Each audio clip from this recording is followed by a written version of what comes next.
Welcome to the Home Building Hub, your essential podcast guide to building your new home.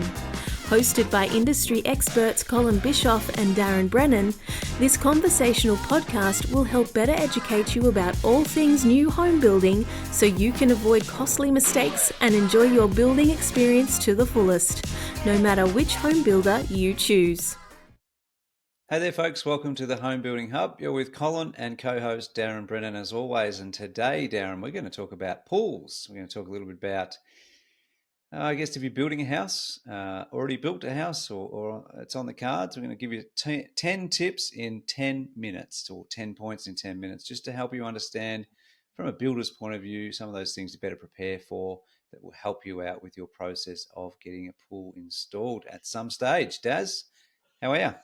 Good, mate. Going real well. And this is one that sort of had it in our minds for a long time to talk about, and we've just never got there. So it's good to get this one out of the way. And I think people will get some really good insights about building a pool and the impact that can have on your home, and how you've got to work with both your builder and your pool installer to make sure that you're collaborating together well, so that you don't have any headaches down the track. So, yeah, mate, let's rip straight in, hey? Let's do it. So you've got, I guess the first note is just understanding that we're mainly talking about in-ground pools here. Absolutely. When we're doing that in relation to the build. There's a lot of varieties of above ground, but yes, most of this will be related to the in-ground options. So Darren, 10 points, 10 minutes, location and proximity to the home. Let's talk about that. Yeah, I guess ideally you want the pool to be about 2 meters away from the home. And the reason for that is when you excavate the hole, dig the hole to put the pool into, you don't want to be doing any damage to the foundation of the home. Speak with your builder, because you may need to pier the slab of the home anyway, right? So that when you do dig out for your pool, that the house doesn't fall in the hole if it gets washed out, etc. It's also, you need clearance for the machinery. You got to understand you got machinery right up against your house. If you've got an eave, for example, it gets more difficult. So those things are really important. You also need to allow that builders put drainage around the outside of the home at about a metre off the house itself, right? Or somewhere around about there. So again, if you're excavating right up against the house, you're going to dig up all this drainage that's already in place. And then where do you put that drainage? How do you get that to flow? Where does that run? Right? So all those things need to be taken into consideration. That 2 metre buffer zone helps fix a whole lot of those issues. So again, it's not to say you can't build right against the house. It's just preferred that you don't. If you do, you may well void the builder's warranty for your slab. So just be mindful of that.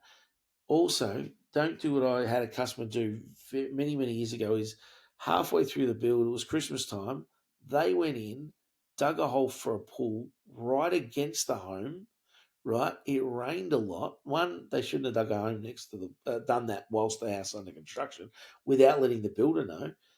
It rained a lot and washed out all the soil underneath the slab. The house was hanging in the air. Oh, Don't make those mistakes. Talk with your builder. Be upfront about it. You can't do that, right? The headaches that caused were enormous. Enormous. I could imagine. Yeah, All right, that's number one. number Get the two, location right. you touched on easements. So can you actually build a pool like over an easement or close to, or what about that? You can certainly build close to an easement. In my case, right here, my place where I am now, we're right up against the easement, right? So again, you've got to take consideration around what that looks like. If they have to dig up the easement, what does that mean for my pool, right? I can't build over the easement, right? You also need to consider stuff like pumps, where all the pipes run, etc. So ours are sitting right next to the easement again. All of our pipes run right up along the easement, but they're not on the easement itself. So there's no issues there. But, you just want to be talking with your pool builder, making sure that you've allowed enough room if you've got an easement. And in an ideal world, buy a block without an easement on it. You don't have that problem, right? Mm-hmm. Yeah. Yeah, good. The next one is more related to the home position and more the site preparation for the whole block, not just where the hole goes for a pool. What should we learn a little bit about there? Again, speak with your builder about your plan to put a pool in, right? Because if you've got some fall on your block, it might be better and cheaper that the builder actually excavates out a greater building pad that you can now sit your pool into, right? Again, some of this is going to be back to how the soil test comes back. For example, you might have easily diggable soil up to a meter, but your cut's deeper than a meter and you've got rock there. So now that comes in at significant cost. You may not even be able to get it to work. So ask plenty of questions of your builder. But again, ideally, if it's going to have fall on it, get the builder to do the cut for you. If retaining walls need to be installed to do it, get them to put those in. It's going to be just easier in the long run than having to try and excavate, particularly if you're on a tight block. So in my case, we didn't install a pool. The pool's already in the house, but I was talking to the pool installer because that's the guys who run the pool shop around the corner. They said they could just sneak in our pool on a I assume it was on a truck. I don't know how they wheeled it down on the trailer of a truck, but he said to me it was like millimeters in it each side. It was nearly clipping the fence on one side and the gutter of the house on the other. He said it was one of the tightest they'd ever got through, and I've got 3 meters down my sideway next to my garage before it opens up further. So you need a fair bit of room around that, right? So just be mindful of what that potentially looks like. Yep. Number four is close to that. So what level of detail should you be providing the builder, or you just go with, hey, I want a pool. Help Yeah, me I out. think it's really important to show the location you want it, Yep. how big it is, how deep it is, etc. All that stuff can be provided by your pool provider, installer. Um, that'll also help them if they provide that to the engineers will then say, hold on, we need to pier the back of this slab, for example. Better to put the piers in and pay for 6 piers across the back of your house to make sure that the house doesn't fall into the hole the pool's dug, then have no piers at all and you've got issues. So again, the more information you can provide your builder about the pool, its location, where you want it, any feedback that you're getting from the pool installer is really going to help. Um, yeah, it'll also help because right now, for example, you're connecting to the sewer pipe that's at the rear. You just run a pipe straight across the middle of the backyard, but that's where your pool's going to be. So what they'll do is detour that sewer pipe around the location of the pool, so you don't have to actually relocate that later. They can do that for you. They can run it in a different position and plan for that up front. It's going to be much cheaper, right, for that to be planned up front than you having to relocate all those sorts of pipes and create other issues. Yep. Makes sense. What about solar heating? Yeah, I think this is a really cool one to, or one to make sure you consider, right? Obviously, these days when you build a home, you get solar panels on the roof. So that's usually you'd want those solar panels on the northern side of your home because that's going to get the most sunlight. But that also means if you've got lots of solar panels, where do you put your solar, heating for your pool to make sure that you maximize the heat that you can gather off that? So it's just, worth talking about what does that look like. Talk to your pool installer, talk to your builder, collaborate together so that you can work out what that's like. Because what you don't want to be doing is getting into a less efficient sort of situation. The other part with heating is you may choose to go to electric heating, for example, which is fantastic. And if you've got solar on your home, then and often you're probably not going to be using it in the peak of winter, but certainly in those fringe times, let's say in Victoria, September, October, a fringe swimming time, if you've got solar panels, they can be powering during the middle of the day when you're at work the pool heater so that when you get home, the pool's nice and warm and it's been powered off the sun anyway. So those sort of things can be considered. Again, talk to your pool installer, talk to your builder. Yep. In line, I guess, with providing the right detail, people need to think about pool pumps as well. Is that one? Yeah, absolutely. And again, depending on the size of the pool pump, whether you're putting in pool heating and what sort of pool heating, you may need to move to three-phase power to be able to power all of that. So again, much cheaper to get the builder to put in three-phase power, run power to the nearest location and run a capped off, like trying to think of the word, junction box, right, where then the pool installer can now connect from that out to where the pool pumps and stuff are going to be, and it's just going to be much cheaper to have that done up front than wait for that to be done by the pool installer. Yeah. What about if someone wants to install the pool before the home's built? Is that an option? And um, depending on where it is, what it is, how big it is, how far from the home, some builders will allow it. And some people, for example, in a knockdown rebuild situation, may have a really nice pool already there and they want to keep the pool. So sometimes builders will allow for that to occur. Talk to your builder so that you understand what their rules are because everyone's rules are different. They will, if you're keeping a pool there or installing it before, at an absolute minimum, require you to fence that pool off. The pool has to be fenced, right? And that's to prevent any kid falling in, anyone having an accident, walking through the block, and I say at night, but remember, it's nighttime at 5:30 in winter, right? It's dark at 6:30 in the morning, and often trades are on site at that sort of time in winter. So you've got to make sure it's safe. So at a minimum, it'll need to be fenced. The builder may want you to put steel platforms over it so that you can actually walk straight over the top of it and not fall in. And these are substantial steel, plates that can go over the top and handle that. So it's really worth understanding what your builder will and won't allow with respect to that. Yeah. And Daz, I don't reckon any trades out there on 6:30. They're always following the 7 a.m. kickoff rules that apply for noise, aren't they? Well, they might be on site, but not actually making any noise on site. So, Yeah. obviously it's a Little noise restriction. tongue in cheek there, given my neighbour's building, and they've been on site as early as 5 something on You many hear that occasions, nailing away? stomping Oh, around and throwing stuff around. And yep. anyway, what about fiberglass pool? Yeah, and again, I would think these days fiberglass pools are probably the most popular pools installed. If you plan to put in a fiberglass pool, you've got to make sure that, how's that going to happen? What needs to happen to do so?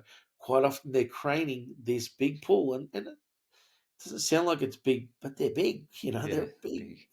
thing, and they're craning that over the top of the house, right? So again, if the blocks, in my case, it was tight, but they were able to wheel it through, and I wasn't here when they did it, so whether it was pushed by a truck or pushed by hand, I don't know. But certainly they did say they wheeled it in. But if not, it's getting craned over the house. What does that look like? Again, speak to your pool installer. Power lines are an issue. Trees can be an issue. I don't know the rules on it, but you may need a permit if you're going to swing that thing over the top of your neighbour's house, right? So all those things need to be considered as part of that. So talk to your pool installer Mm. so that you can plan around what those things look like. The Yeah. other side is if you're going to go for a concrete type pool, if you don't have sufficient space to get the machinery in, I know that of pools being hand dug, it costs a lot of money and it costs a lot of time. I know of a pool that was dug many years ago by hand, and a big pool, it took 4 people 4 weeks to dig the hole by hand. So, and wheel all the soil out in a wheelbarrow. That's a lot of work. That's a lot of manpower. And those people who dug that hole were really, really buggered by the end of it. So, be aware of that. That sounds horrible. What about Have some blisters, pool wouldn't you? fencing? So you got to get a permit, but also the placement of and like where the gate goes and what type of fencing. But yeah, tell us a bit about that. Yeah, again, you consult your expert. You've got to get a permit for it. All pools need to be fenced. Understanding some stuff, just simple stuff like with your existing fencing. In my case, here I've got colorbond fence, so you can't easily climb over colorbond fence. But if you've got an old traditional timber fence and you've got the rails and posts on your side of the fence, and that's where the pool is, that's great.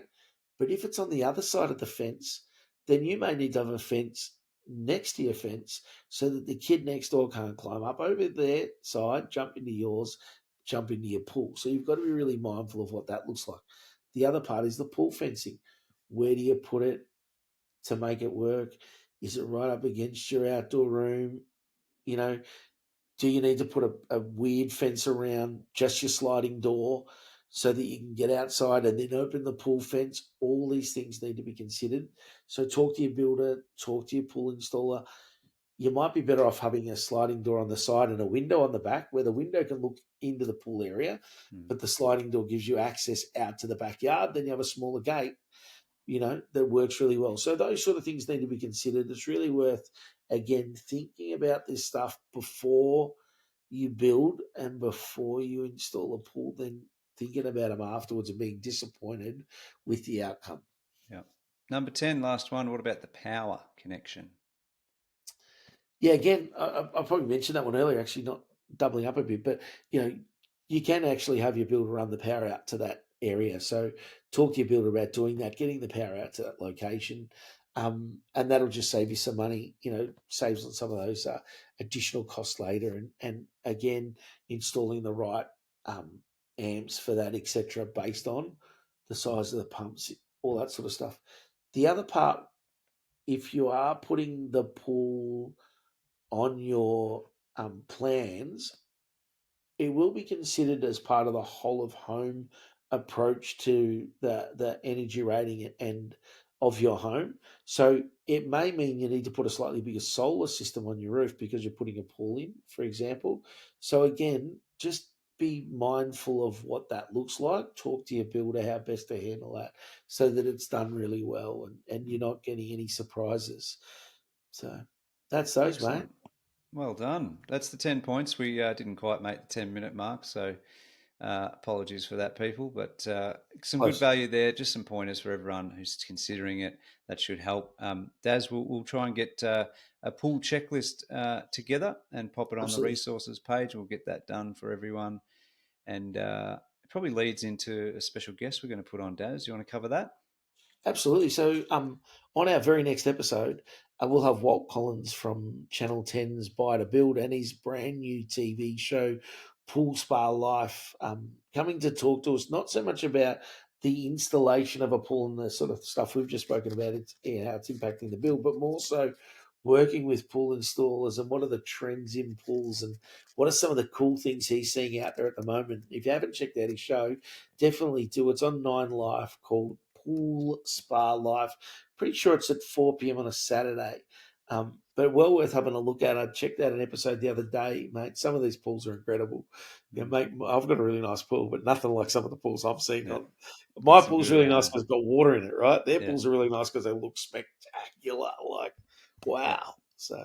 So it'd be good to follow this up with some inspiration, and Walt would be able to help us. It'll be the second time he's been on, so excellent. Well, thanks again for watching, for listening, and please leave us a 5-star review on the platform you're on. If you've got any questions or anything like that, topic ideas, homebuildinghub.com.au. We thank you again for all of you taking the time to listen to us, and we look forward to seeing you on the next one. Thanks, guys. cheers. Thanks for listening to the Home Building Hub. As part of the podcast, we have to be a little careful to cover ourselves on a legal standpoint. So we do have a disclaimer. Whilst we're all about providing value to you, this podcast should not be considered legal or financial advice. It does contain general information only, and you should seek out independent professional advice on your own personal situation before you make any legal or financial decisions. 1,